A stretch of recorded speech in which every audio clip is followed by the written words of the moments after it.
So we have seen with our previous examples that finding the inverse function was fairly easy to calculate.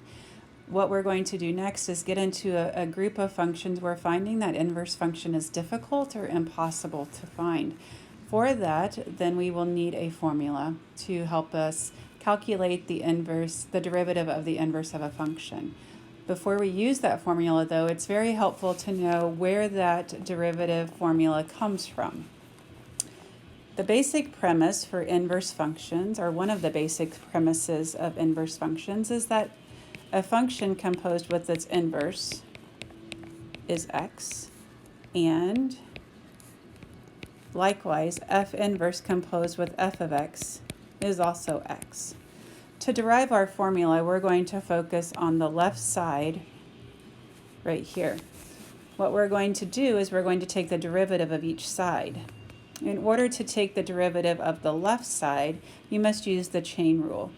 And the chain rule says that you take the derivative of the outer function with the inner function remaining, and then you multiply it by the derivative of the inner function.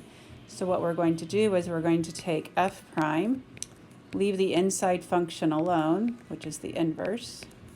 Then we multiply this statement by the derivative of the inside, which is f, the inverse function of f.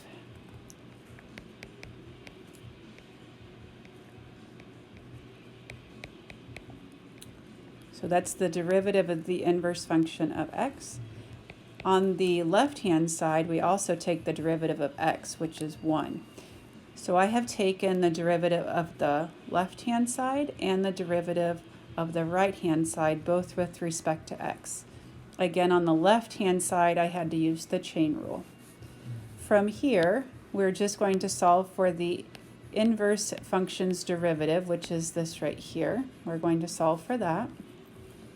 And that's going to be just dividing by f prime of f inverse of x. We do that on both sides of the equation. Let me rewrite this real quick.